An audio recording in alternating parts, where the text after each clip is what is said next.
Hello, Kun Kid, Dr. Kid. How are you? Just need to unmute yourself. Yeah, how are you? I'm good, thank you very much. And we are accepting the other panelists. Thank you so much for taking the time today. I know you're a busy man. And we have Kun Nat. Hello. Sawadee krap. How are you? Sawadee ka. And mirror my video. Good, mirror my video. Kun Suppakrit. We are just waiting for the next two panelists, and we are waiting for the president of the association to join. Mm-hmm.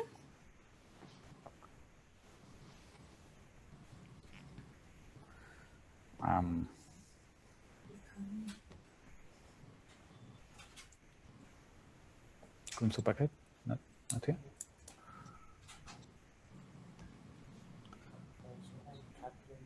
No. Just waiting for them. I think there is just some connection issues, so we'll just wait 2 minutes if you don't mind. I think all of you know the moderator already. Yeah. Yeah. He's a good friend, right? For quite some time. Indeed. Indeed. And Kun Nat, you met with Kun Paul before? Yeah, I worked with him before. I was actually his intern for a while. All right. Okay, so everybody knows each other on this panel. And yes, I haven't actually talked to Kid before, so we're very glad that we're on the same panel today. Okay. Yeah, very exciting. Yeah, it's read many of your articles. That's very inspiring. Yeah, and yeah, we are very happy because we had about 370 people registering for this event, and 80% Thai people. So this was really, the purpose of this event, and really showcasing Thailand community. And I just got a message from Kun Paul, if you don't mind. You are Max, right? Yes, I am Max. Okay. Good to see you in person. Good. Yes, sure. And I will, 1 second, to let Kun Paul in. Okay. Kun Star, can you resend the link to Kun Paul?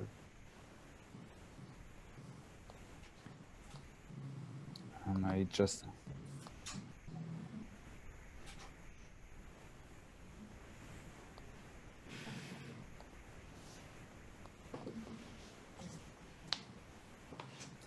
And yeah, I am Max, and I am from Atato. And yeah, we didn't met before. I think COVID stopped a lot of those face-to-face meetings, right? And so yes, if you can just give us 2 minutes to let the other people. Okay, some connections issue apparently. Okay, they are joining. And yeah, so as I mentioned, we have 370 people, and really we had great panels with Joe Lubin starting, and now just before on the regulation. I think they could go on for an hour or more in view of how Thailand is actually leading the pack in terms of regulation for digital assets.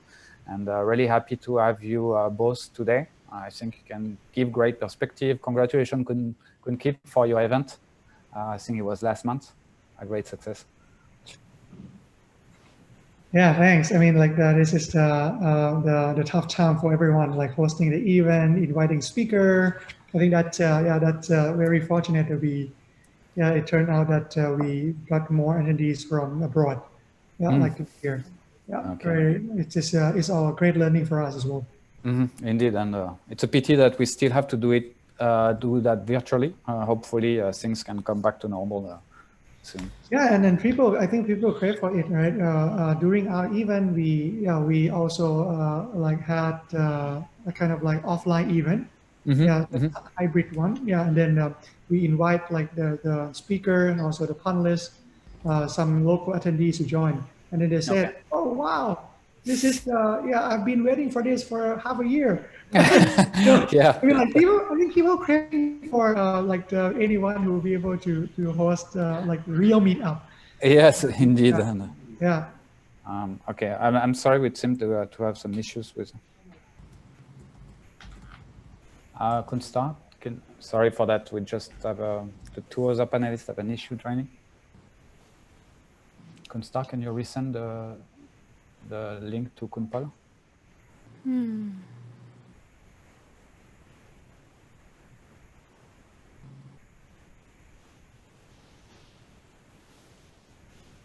So how about you, Nat? I mean, like you're working from home or you're at the bank? I am working from home today, but we've gone back to normal now. So we usually go to office every day. I see. Okay. Yeah. So that's yeah. I saw some of the bank. They say they don't need people to go back to the bank anymore. Just like work from home. What bank is that? I wanna apply. We can chat offline.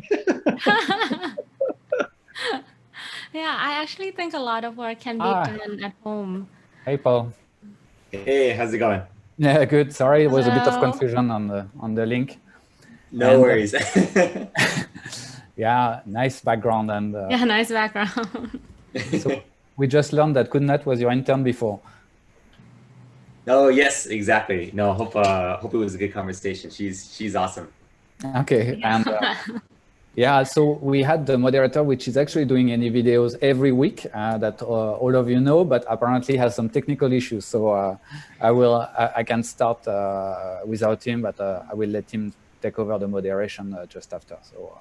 So I'm not Couldn't Beat. I'm Max from Atato, and thank you, the three of you, for joining today. And Paul, are you in US, or is it not too late for you? Yes, I'm in the US. It's not too late. It's about 9:30 p.m. on the West Coast right now in San Francisco. Okay, all right. And yeah, so as I mentioned, we had some panel on regulation. We will have some panel on enterprise for this afternoon, decentralized finance. What we wanted to do with this event is really showcasing Thailand, because of course there is a lot of things happening here. And in terms of investment, I think we have a great panel now today. So before we start, I will just start with you, Kunnat. If you can introduce yourself for 5 minutes, then we'll go to Dr. Kidd and Paul. Sure. So hi, my name is Nat, or Nattariya. I'm an investor at Beacon Venture Capital, a corporate venture arm of Kasikorn Bank, or K-Bank, one of the top 3 largest banks in Thailand. So our fund makes strategic investments into fintech, consumer technology, and enterprise software. And we do investments from seed stage to pre-IPO companies across Southeast Asia. And as a fund, we also play a scouting role for deep tech capabilities, for example, blockchain for the bank and our technology group as well. So we're working a lot with different entities in blockchain. For example, we created a letter of guarantee platform, which now has 14 banks as a member, and we're co-creating an asset tokenization, issuance, and trading platform with the Stock Exchange of Thailand. So we have a lot of exciting projects coming up, and look forward to meeting blockchain projects in Thailand and across Southeast Asia. Thank you. Thank you very much, Kunnat and Dr. Kidd. Sure. My name is Kidd Parchariyanon. So yeah, I'm wearing 2 hats. The first one is managing partner of CX Venture. So actually, it's CX Venture. It's San Francisco and Bangkok based VC fund. Yeah, we're focusing only on the deep technologies. Like blockchain, AI, biotech company. My background as a medical doctor's help on the biotech side. Yeah, but I do also start investing in the crypto and blockchain space. Yeah, after I met with Paul a couple years back at South by Southwest. So this is a great catch up. Yeah, another hat that I'm wearing is also the founder of RISE. So RISE is actually the corporate innovation powerhouse.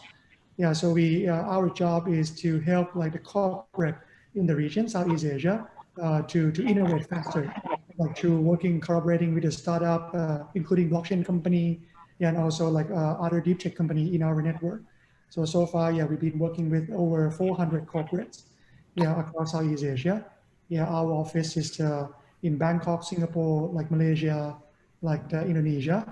Yeah, so we also backed by corporate investor, and also the government, yeah, in this country. Okay, thank you very much, Dr. Kidd, and Paul, the floor is yours. Sure. Hi, everyone. I'm Paul Veradittakit, It's good to see a lot of familiar faces here, Kit and Nat, and of course, everybody else here. And I just want to say, Swati, I am a Thai American and really proud to be, a Thai person in the blockchain space. In terms of, my firm, Pantera Capital, we've been investing into cryptocurrencies and blockchain really seems like since the beginning, since 2013. The firm's genesis was started by Dan Moorhead, who used to be the CFO and head of global macro trading at Tiger Management. Since 2014, I've been with Pantera. Beforehand, I was doing some economic consulting and business development for startups. With Pantera now, I help spearhead our early stage investments. So Pantera invests into early stage token projects, pre-sales. We also have a Bitcoin fund that allows people to buy Bitcoin. We have an early stage VC vehicle that invests into equity in startups, seed and series A. And we also have a strategy where we actively trade cryptocurrencies that are already on exchanges and secondary markets. So we manage about $750 million to $800 million, depending on the day. And we're really excited about blockchain and cryptocurrency in Asia and especially Southeast Asia. We've made some investments. We've done over 100 investments already all across the world. We've made investments into Omise Go, which is in Southeast Asia. We're constantly looking at Thailand, Indonesia. We've made some investments in Singapore, like in Kyber. So, we want to do whatever we can to help support the ecosystem in the region. And of course, myself being Thai American, want to do whatever I can to help Thai entrepreneurs. Okay, thanks a lot for your presentation. And now the president is here, your moderator that you know very well, is going to take over me, and I will join you at the end of the session. And thanks again, everybody, for joining. So, Kunbit, I will let you moderate the session. We just started, and just the presentation. Kunbit, can... Yeah. Hello? Can you hear me? Hello? Yes. Very clear. Okay, thank you. I'm not sure about the question, how we go so far from the start. Are you introduced yourself already? Yeah. Yeah, you just did. Just did that. We just finished that. Sorry about the technical problem. I joined and I rejoined again and it's broken. I cannot. Actually, I'm really excited because I'm an investor in the blockchain and the crypto, and when the ETHBKK asked me to be a moderator, I'm really excited because in the digital world we need to resilient in terms of the investment. So today I would like to deep dive into the blockchain investment, and I think you have an experience and like a researcher in the blockchain and cryptocurrency. So I would like to ask Kun Nat about the cryptocurrency and the blockchain.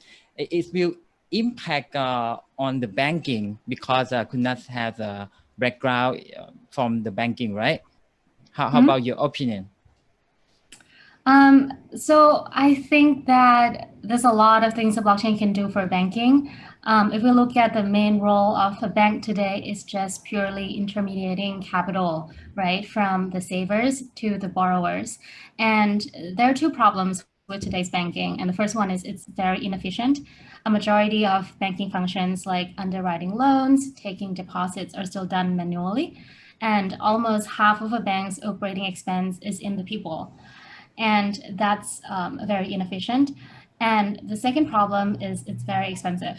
So banks have to reserve a lot of capital as a buffer against bad loans and other types of operating losses, right? For example, in 2008, a lot of financial institutions went down because of the losses from trading mortgage-backed securities. So there's a lot of problems with today's banking operations. And I think blockchain and smart contracts can really help and allow for the disintermediation of this middleman. For example, it can replace human with smart contracts, and a lot of functions can be done through automated agreements using smart contracts and blockchain technology. But more importantly, I think it can replace the trust that we place in banks with code. Because I think a lot of the value that we're paying to banks is essentially paying for trust.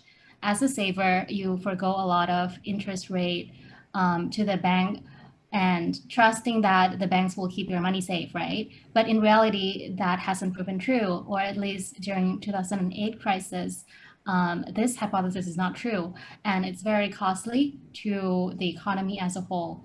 So with blockchain, you're essentially shifting that trust from human judgment to trusting computer software and a piece of code. And I think that's why blockchain can do much more than just improving the operations of the bank, but also providing a new way of capital intermediation and removing the trust out of the equation for capital intermediation. And I think that's very exciting. Wow, I think a lot of people always talk to me that the blockchain will disrupt the digital the bank, the legacy system will be disrupted by the blockchain. But in terms of your opinion, I think it's like a positive side. It will increase the operating currently in the traditional way to be the blockchain and digital way. Wow, it's very interesting. So I would like to move to Paul. Paul, he's partner at Pantera Capital, right? I would like to know what kind of investment are your company involved in the crypto and blockchain space? Yeah, no, thank you so much, and good to finally see you in person after multiple conversations. Yeah, so with blockchain and crypto, our thesis has had to evolve along the way. We've been looking at the space since 2013 and really just, sort of adapted with how the ecosystem is going, knowing that there's a lot of things that blockchain and cryptocurrencies can do, but, as an investor, you're looking for what can actually gain traction in the next, 2 to 3 years at least, right? And I think for us, when we started in 2013, it was really investing into what we would call centralized infrastructure that would sort of enable some of the earliest use cases of blockchain. So, that's why we started the Bitcoin Fund in 2013, when people wanted to get exposure to blockchain and cryptocurrency. The only thing there was really the Bitcoin blockchain and Bitcoin. And there weren't really a lot of companies building things or using Bitcoin yet, but people can buy Bitcoin. And so that's why we launched the Bitcoin Fund, and we made it easy for people to buy Bitcoin. Then we started coming across companies that would make it easy to provide a trusted way to buy Bitcoin and eventually other cryptocurrencies. And that's what we sort of consider as crypto on-ramp type of exchanges and wallets. And we started making investments in those types of companies, knowing that there would be global companies like Coinbase and Bitstamp, but there would also be local companies too.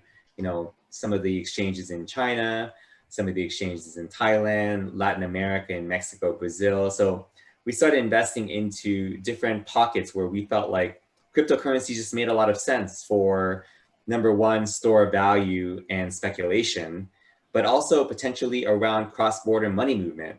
We sort of think about, what the internet did for information. We think cryptocurrencies, does for money. You're able to really send money across borders without intermediaries in a faster, cheaper, more transparent way. And so we started investing into payment companies using cryptocurrencies in the back end. And now what has evolved is, we are getting a lot more interested in DeFi, decentralized finance, because of technologies like Ethereum that allow you to create smart contracts and provide trustless peer-to-peer transfer of value. So everything that Nat was saying, we are now investing into, being able to provide financial services, banking services, without sort of the bank itself. I think it's going to take a long time to replace all the people and all the functions of the bank, but just things around, stable currency that can't be sort of manipulated, things around decentralized lending and borrowing, decentralized exchange of assets, decentralized trading and trading tools, and potentially applications that are built on top of these centralized technologies, like a decentralized streaming service or decentralized, talent marketplace or decentralized, gig economy. So I think these are all different types of infrastructure and applications being built on decentralized technologies that we are exploring more and more, and hopefully finding the right teams to kind of build, these applications. Oh, I heard you told me about the investment diversification. You invest a lot of product, a lot of like blockchain and crypto product in everything in the landscape. You invest in farming, invest in exchange, wallet, and a lot of project. How many people in your team? And can you tell me about your criteria when you say, is it a secret or not?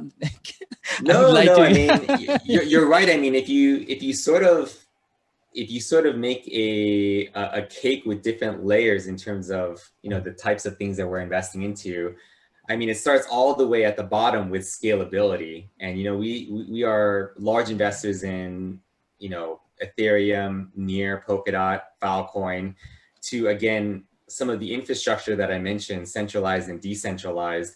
And then, of course, developer tools, which we think are also very important. And then lastly would be, again, whether it be payment companies, gaming companies, or, other sort of, content sharing companies built on top of blockchain technologies. In terms of, some of our criteria and sort of how we do investments, I mean, we are a pretty small investment team of about maybe 5 to 6 people, but a firm size of about, 20, 25 people. I think we have people that help with operations and content and investor relations, things like that. But, I think we try to be one of the earliest investors in a company, sort of first institutional check. At the end of the day, I mean, we're looking for really strong entrepreneurs that are tackling really large markets and have some sort of advantage that we can see, whether it's a team advantage or domain expertise, or maybe it's some sort of go-to-market advantage, or maybe it's some sort of technology or sort of strategy and insight advantage. So, I think for us, like, as long as we have a strong team with a strong market and what we think are sort of, good trade-offs between, advantages versus, potential weaknesses, then, we get excited and we make a bet and, we try to put our resources behind it. I think with Pantera, having a large set of portfolio companies, having really strong team members and having a lot of good partners all around, we can really help startups scale. Thank you so much. Now I would like to move to Kun Supachai, Dr. Kit. He is an investor in the crypto space too. Dr. Kit, I'm not sure about now. Today, are you a CEO and co-founder of the RISE, or today are you a CEO at CX? Is it my pronunciation is correct? The CX? Correct. So yeah, basically I introduced in the beginning that I'm wearing 2 hats. Yeah, so one is for CX as managing partner. Yeah, looking at investment, and also like the founder of RISE. Yeah, which is like helping like startup connecting to the corporate. Yeah, so we based on the things that you mentioned earlier, and also Paul, like, he has extensive experience on the crypto space. So for us, we are the new kids on the block. So we our fund is like starting like 2 years ago, and we start investing in the crypto space just since then, around 2 years. So our first deal is Bank Protocol, yeah, which is the DeFi. So we are the first like the institutional investor, yeah, for them. And then Ben actually in the beginning they are working out from our office. yeah, in here in Bangkok. Yeah, so that's that's why I think it's coming back to the principle that we love to support like Thai entrepreneur and also like especially like in the blockchain space. But now it's not only Thai anymore. Like we try to like expand into like Southeast Asia as well. Yeah, so coming back, maybe somebody not knowing about band protocols or their data oracle. Yeah, just in the real world, it's look like they're like try to be Reuters or Bloomberg, yeah, like yeah, of the space. So I think that's correlated with what Paul mentioned about like the DeFi that is growing. So at that time, I think it's the concept is pretty new. Yeah, but we kind of know that when we meet great entrepreneur, yeah, we love to back them, yeah, early on.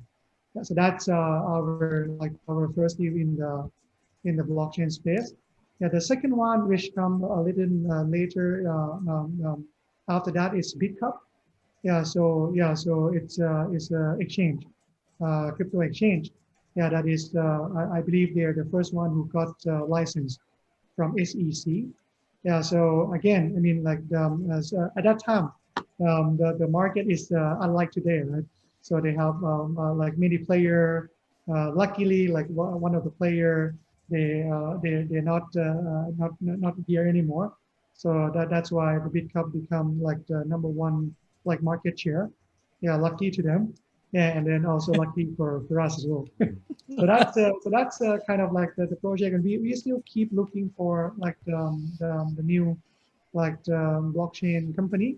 Yeah, that is I'm sure it's as we have more success case in Thailand, in South Asia, and yeah, we're gonna see more entrepreneur like coming into the space and help pushing the boundary, yeah, of the crypto space or blockchain space wider.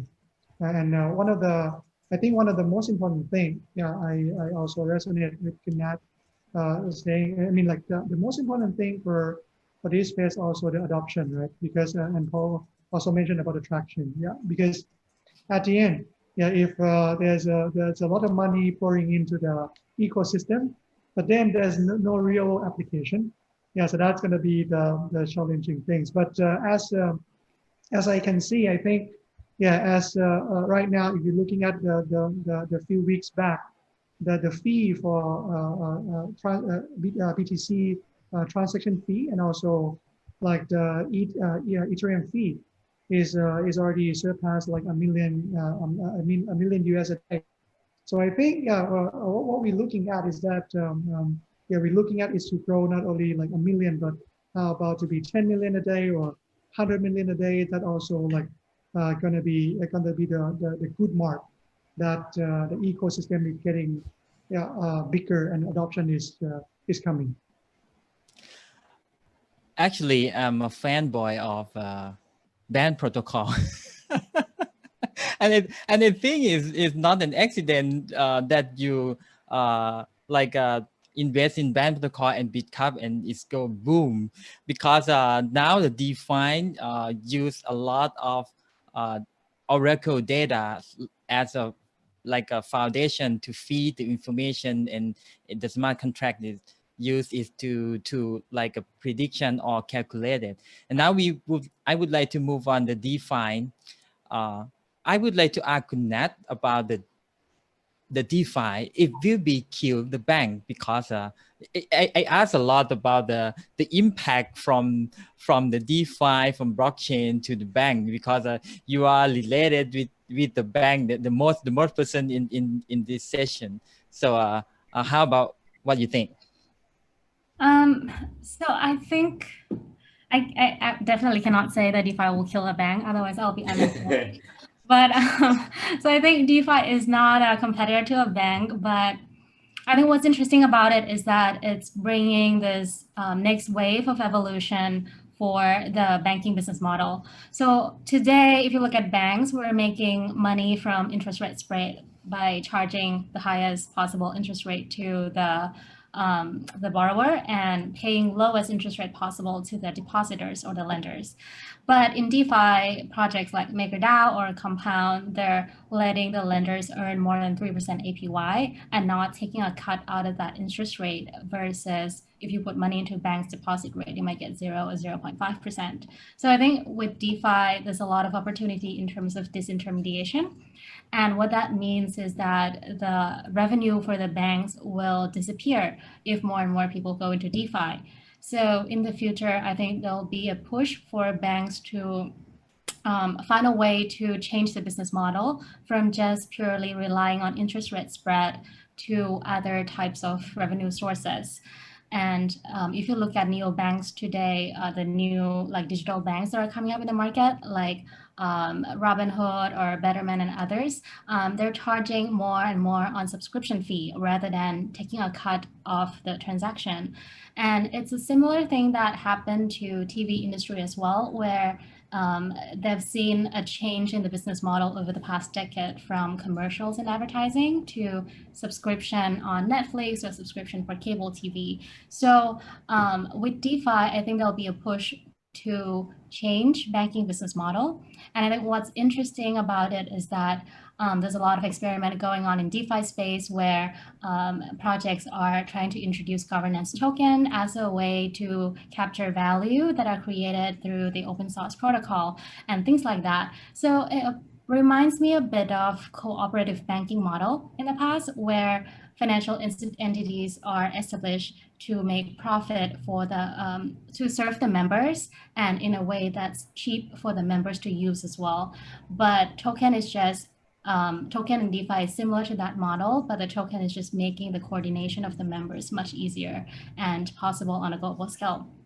So with that, I think that banking will need to change, business model will need to change, but to where, I don't know yet. And I think that's an interesting part about DeFi that is experimenting this as well. And I think that banking in the future will have to look at DeFi space and how the industry evolve, so we can figure out where the industry is going to be next in the next decade. One more question. Sorry. No, go ahead, Kunbit. I will ask a question after from the Q&A. Oh, okay. Kunat, one more question. What do you think about the knowledge and the competency from the user side? Is this like a boundary to scale the user in terms of the define? Meaning, is it risky to invite people into DeFi projects? I mean, the knowledge that user should have to know before they use it, and it cannot scale to like everybody in Thailand can use it, because they don't know how to use it, how to keep the secret key, how to transfer the token. Is this like a boundary that the normal user cannot jump into the DeFi space?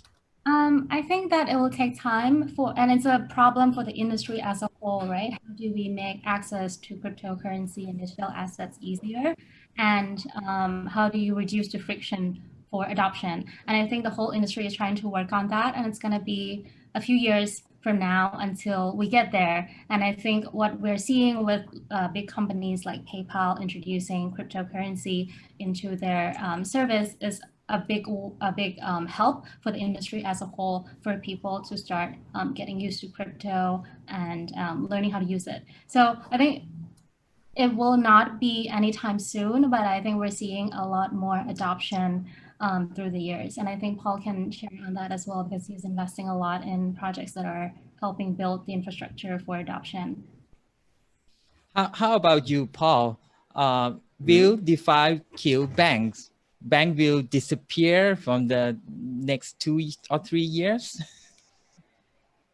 Yeah, I think similarly with Nat, in that it's going to take a lot of time, and I'll talk about why it's going to take a little bit of time for DeFi to get to the mainstream. But I think in general right now, it's going to have to coincide with banks. It's just going to take time to really kind of build the education, manage the risk, and provide the right infrastructure for DeFi to get really mainstream. But even so, like, I think both sides will sort of coexist, even in sort of the long term, it seems like. We'll see. But, you know, DeFi does have the potential to eat into a large market share of the banking industry. I think what really needs to happen on the DeFi side is three things. I mean, I think it needs to have more scalability.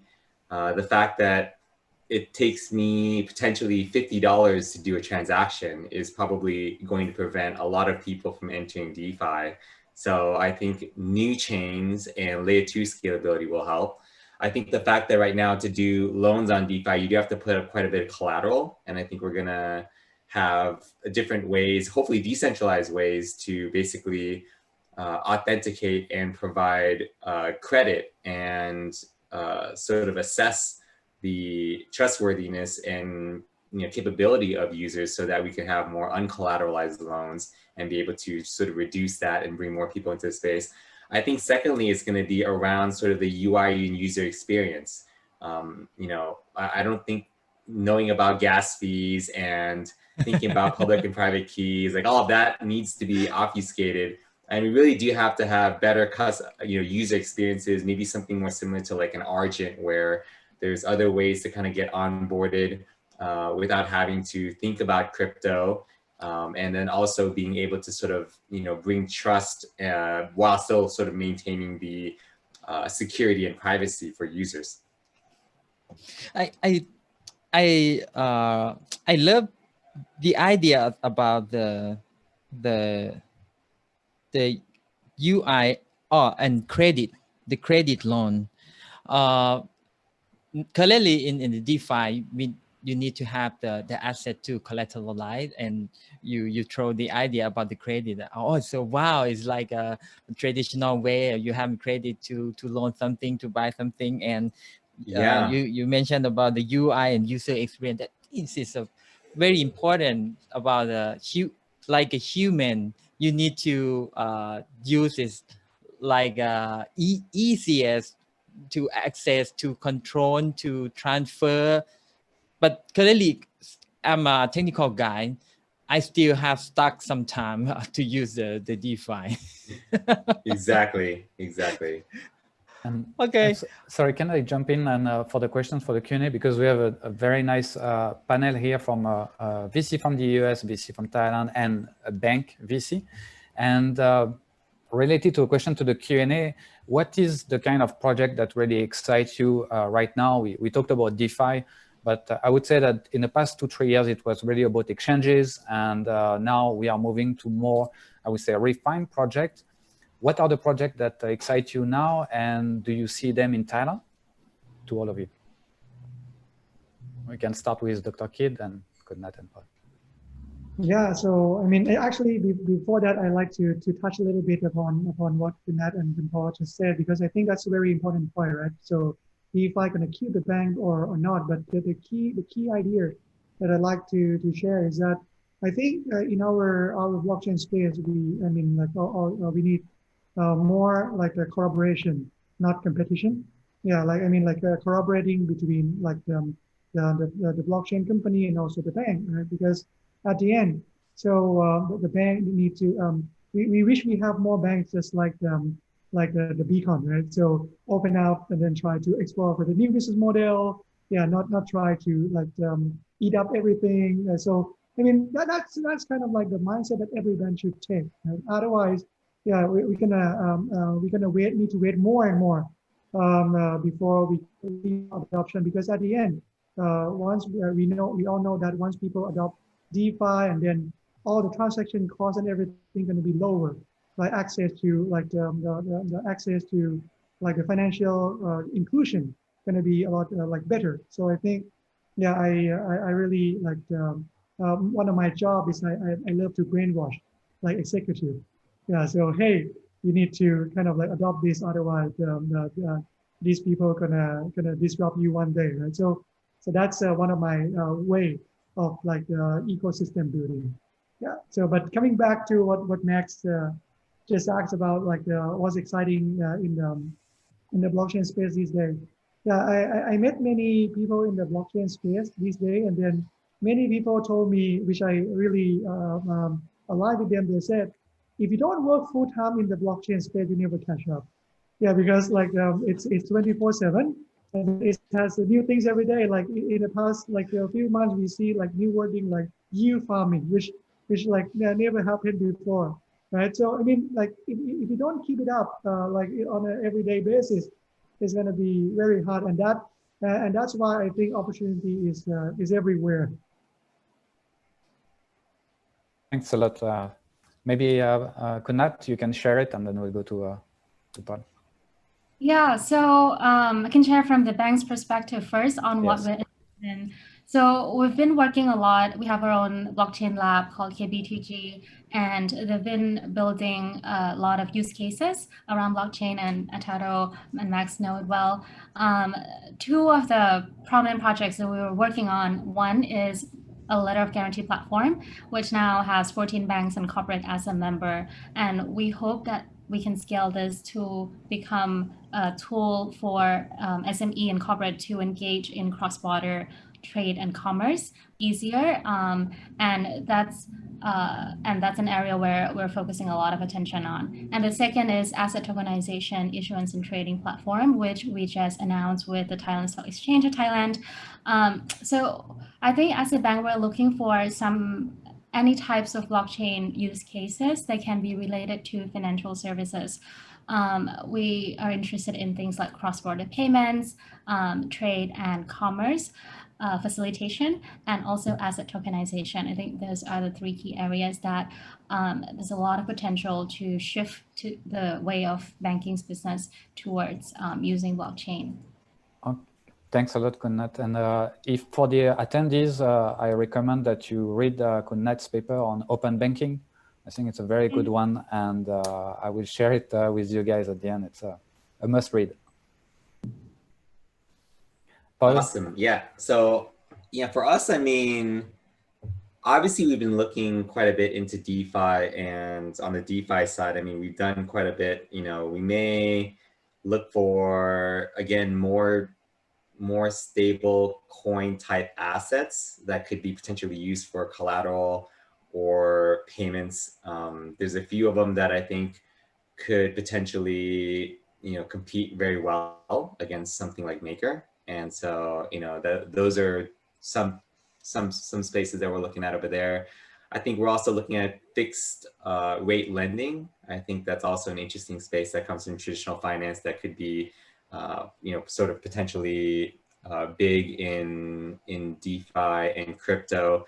And then outside of that, I mean, you know, on the sort of more regional perspective, you know, we continue to sort of look at fiat on-ramps and off-ramps in, you know, Southeast Asia. So whether they are exchanges themselves or whether they are consumer mobile apps or ways to get people onboarded into crypto or DeFi without sort of having a really good user experience and potentially aggregating liquidity and things like that. I think those are potentially very interesting. And then in terms of companies in Southeast Asia, you know, I've been, you know, at least, you know, impressed with some of the progress that's been done with Velo Labs and some of the guys behind that. I know that Nat's talked to those guys a little bit too. You know, they seem to have some advantages in terms of being able to bring fiat into their payment system and then be able to use distributed ledger technology to be able to do cross-border payments across the region. So that's an interesting one. Thanks a lot, Kunbit. I will let you finish your questions, and thanks a lot to the three of you for the replies. Okay, thank you so much. Actually, I just bring one question about that. I would like to know if you are actually you are a talent. I would like to know if you are a top talent about in the blockchain space. Which country you want to live? Which country you want to go? Oh, that's tough. So I think a lot of innovation in blockchain and crypto space is happening in San Francisco and the US. I think San Francisco is always going to be a hub for innovation and technology. So for a learning perspective, I'd love to spend a couple of months in a year in San Francisco.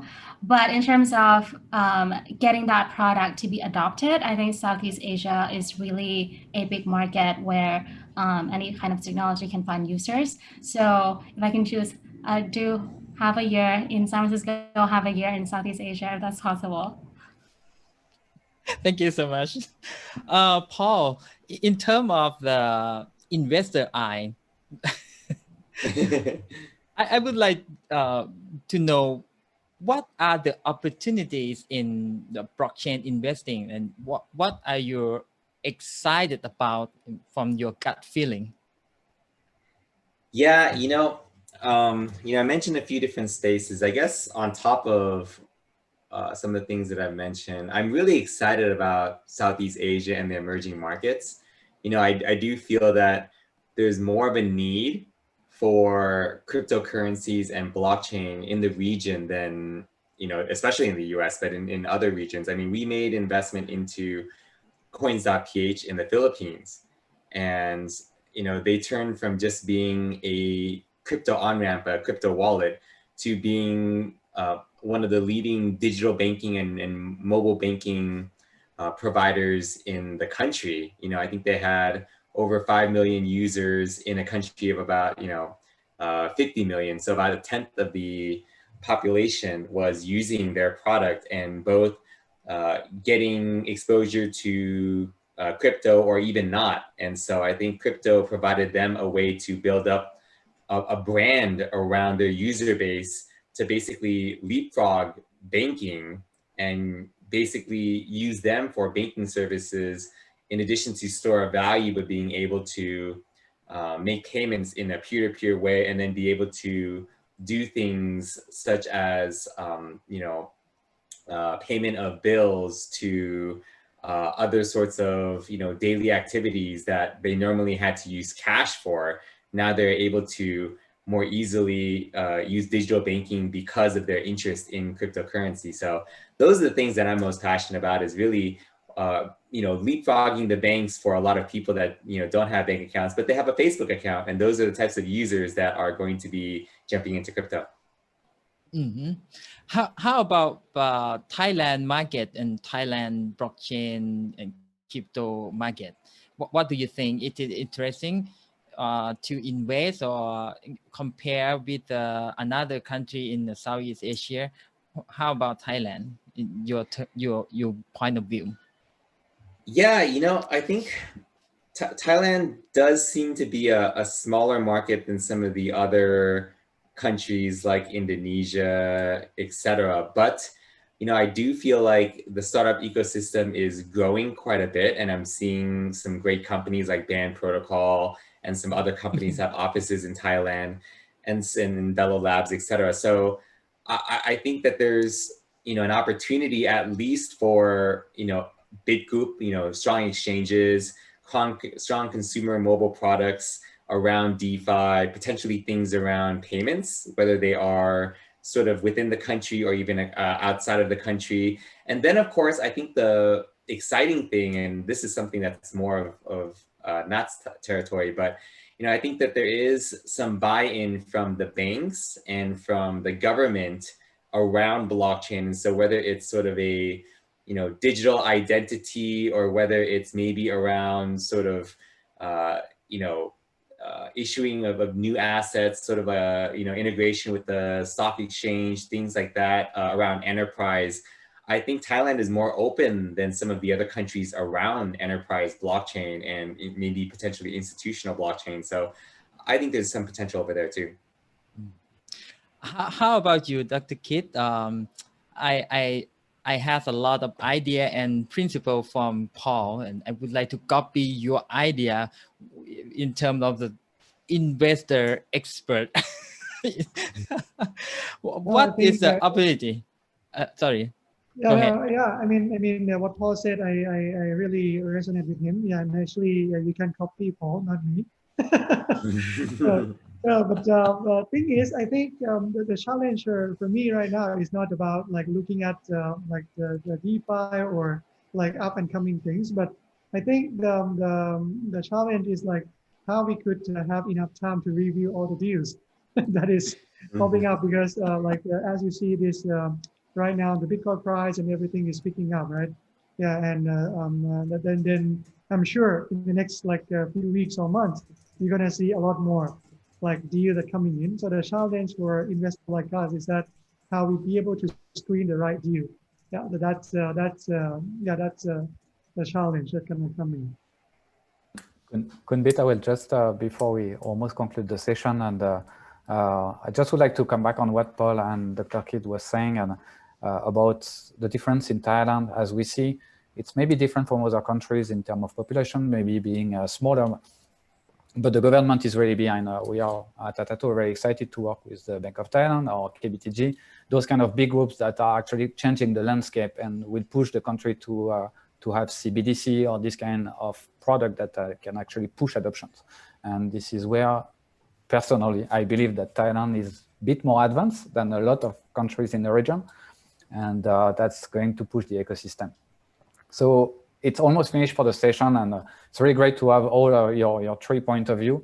And one last thing, I know that we talk a lot about what you're excited about DeFi, just because both of you, I think, invested in exchanges.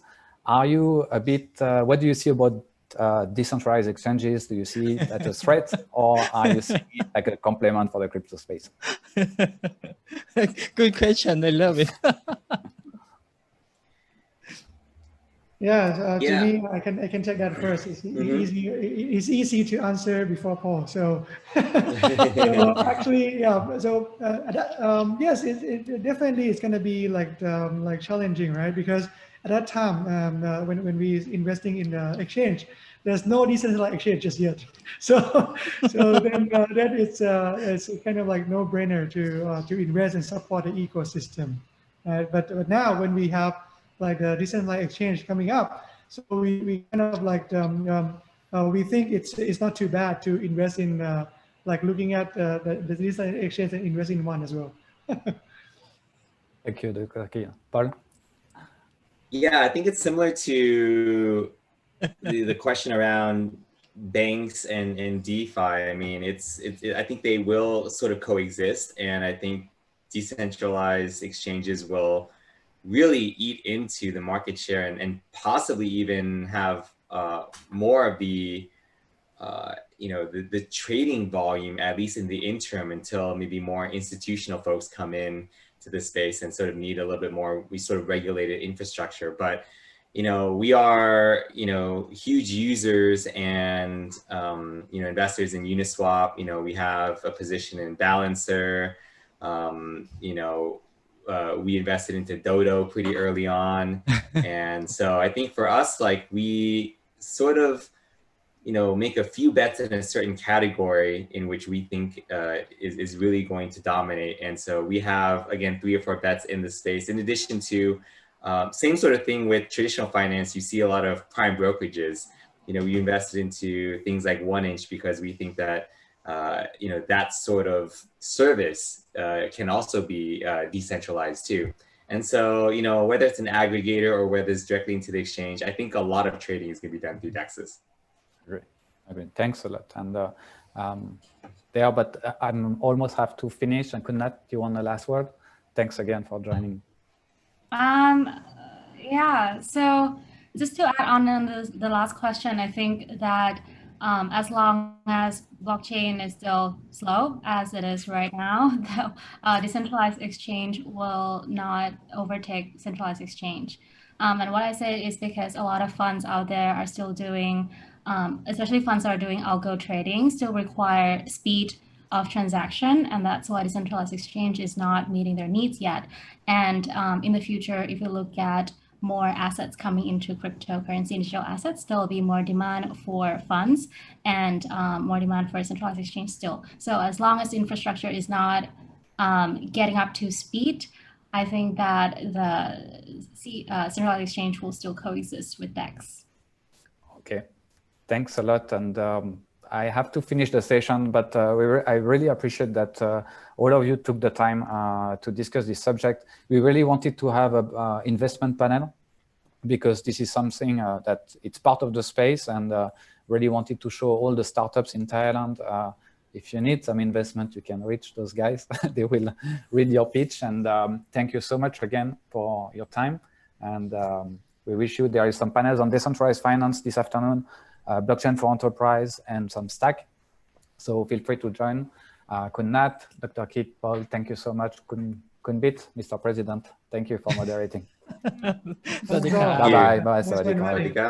Thank you.